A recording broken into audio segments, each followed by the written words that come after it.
Ini adalah kisah hamba Raja Yehuda yang berasal dari Ethiopia. Seorang hamba yang meskipun bukan berasal dari tanah perjanjian, namun memiliki iman yang besar kepada Tuhan bangsa Israel. Dan iman itulah yang mendorongnya untuk menyelamatkan Nabi Yeremia dari kematian saat dihukum oleh Raja Yehuda. Ebed-Melech adalah pria asal Ethiopia, keturunan Kush, anak Ham, salah satu dari 3 putra Nuh. Dalam Alkitab, Kush dianggap leluhur bangsa-bangsa Afrika Timur dan Selatan seperti Ethiopia dan Nubia. Dengan kata lain, Ebed-Melech bukan orang Ibrani, bukan bagian dari umat perjanjian, namun ia berasal dari tanah asing yang jauh dari Yerusalem. Nama Ebed-Melech dalam bahasa Ibrani secara harfiah berarti hamba raja. Melihat maknanya, kemungkinan besar ini bukan nama pribadinya, tetapi gelar atau jabatan yang menunjukkan posisinya dalam istana Yehuda.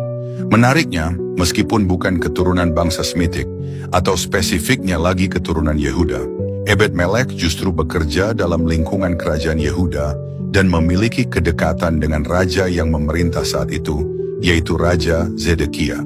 Kedekatan ini juga yang memungkinkan dia bisa berbicara langsung kepada raja. Suatu hal yang jarang terjadi saat itu. Statusnya sebagai orang asing sekaligus pejabat istana menempatkannya dalam posisi unik dalam sejarah Yehuda. Dalam kitab Yeremia pasal 38 dikisahkan bahwa Nabi Yeremia dilemparkan ke dalam sebuah perigi yang penuh lumpur oleh para pejabat yang merasa terganggu oleh nubuat-nubuatnya. Mereka menganggap Yeremia melemahkan semangat rakyat dalam menghadapi serangan Babel. Raja Zedekia menyerah pada tekanan mereka dan mengizinkan Yeremia dijebloskan ke dalam perigi. Melihat hal ini, Ebed-Melech bertindak. Ia berbicara langsung kepada raja, menyatakan bahwa perbuatan para pejabat itu jahat dan bahwa Nabi Yeremia akan mati jika dibiarkan dalam sumur itu. Raja kemudian mengizinkannya untuk bertindak, dan Ebed-Melech pun mengumpulkan 3 orang sesuai perintah raja, serta mengambil kain-kain tua untuk mengangkat Nabi Yeremia dari sumur dengan hati-hati, agar tubuh Yeremia tidak terluka. Tindakan Ebed-Melech ini bukan sekadar penyelamatan fisik, melainkan ungkapan iman, belas kasih, dan keberanian moral yang luar biasa. Alkitab tidak mencatat bagaimana akhir hidup Ebed-Melech, namun Tuhan sendiri memberikan janji perlindungan melalui Yeremia.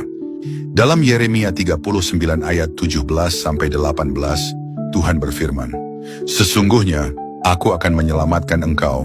Engkau tidak akan diserahkan kepada orang-orang yang kau takuti, sebab engkau percaya kepadaku." Janji ini adalah bentuk konfirmasi ilahi atas iman Ebed-Melech, seorang asing di luar bangsa perjanjian, namun memiliki iman yang luar biasa kepada Tuhan.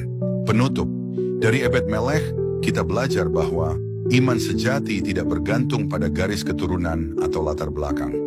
Di saat banyak warga Yehuda diam, seorang asing berdiri membela kebenaran. Iman, keberanian, dan kepekaan hati, itulah warisan Ebed-Melech. Di tengah kehancuran moral Yerusalem, Tuhan memilih seorang dari tanah asing untuk menjadi simbol harapan dan keadilan. Sebuah harapan dari tanah asing, sebuah terang dari luar tembok perjanjian.